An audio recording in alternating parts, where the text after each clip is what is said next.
Good morning to all of you. Welcome to Jerusalem again, Brian. We have serious issues to discuss. They're so serious that they cannot even wait for COVID-19. And I appreciate your making the visit to Israel today. You've been the point man for President Trump's campaign of maximum pressure on Iran. This campaign is based on one simple principle. If Iran wants to be treated like a normal country, it should behave like a normal country. But it doesn't. It deliberately deceives the international community. It lies all the time. It lies on solemn pledges and commitments that it took before the international community. It continues its secret program to develop nuclear weapons. It continues its secret program to develop the means to deliver nuclear weapons. Iran denies access to the IAEA inspectors to important sites, some of which we have uncovered through our own activity. It continues its rampant aggression across the Middle East and beyond. It arms, trains, finances, and dispatches terrorists. Iran is doing all that, and most of the international community is doing nothing in the face of it. And worse than nothing, many countries collude in this aggression. So I want to thank President Trump and express our appreciation to what he and your administration is doing. Iran tried to intimidate the United States from taking action against Iranian aggression. It wanted to apply sufficient pressures so that the United States would back off from this campaign of maximum pressure. The Iranian Revolutionary Guards, led by the arch-terrorist Qasem Soleimani, launched a proxy war against the United States forces and allies in the region, and I can say the plan failed. It failed because the United States refused to be intimidated, and in fact, you took important and courageous decisions to take out Soleimani. And by removing that arch-terrorist, you drew a clear line in the sand, a line that was etched in deeds, not in words only. And I think those deeds speak loudly all the time and to everyone in this region. Now, without the determination to use military force against those who plan to attack you, the danger simply grows greater and greater. This is a policy, Brian, that we have adopted as well. We are absolutely resolved to prevent Iran from entrenching itself militarily in our immediate vicinity. We take repeated and forceful military action against Iran and its proxies in Syria and elsewhere as necessary.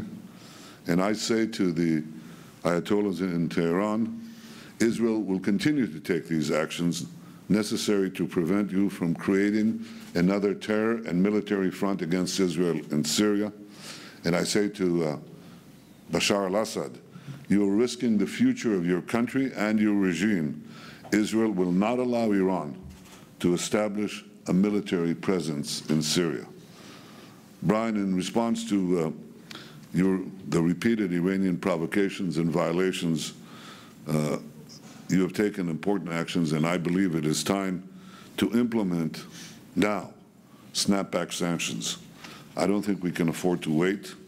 We should not wait for Iran to start its breakout to a nuclear weapon, because when that happens, it will be too late for sanctions. So my position remains clear. We will do whatever is necessary to prevent Iran from developing nuclear weapons. I know that's your position as well. This is part of the great partnership and alliance between both our countries. And again, I want to thank you for your friendship, for your resistance to aggression, and for your sponsorship of our alliance. Thank you. Thank you. Thank you, Prime Minister Netanyahu. We see eye to eye on the dangers of letting the arms embargo expire on Iran. Because of the failed Iran nuclear deal, in 4 short months, Iran will be able to freely import fighter jets, attack helicopters, warships, submarines, large caliber artillery systems, and missiles of certain ranges. Iran will then be in a position to export these weapons and their technologies to their proxies, such as Hezbollah, Palestine Islamic Jihad, Hamas, Shia militia groups in Iraq and Syria, militant networks in Bahrain, and to the Houthis in Yemen. And never forget, it goes beyond the Middle East. Iran has conducted terrorist operations across 5 continents, including in Argentina. And so, the last thing that this region needs is more Iranian weapons. And when we look at the dangers of letting the arms embargo expire, this is a threat to Israel's security because no country sponsors more terrorism and anti-Semitism in the world than the Islamic Republic of Iran.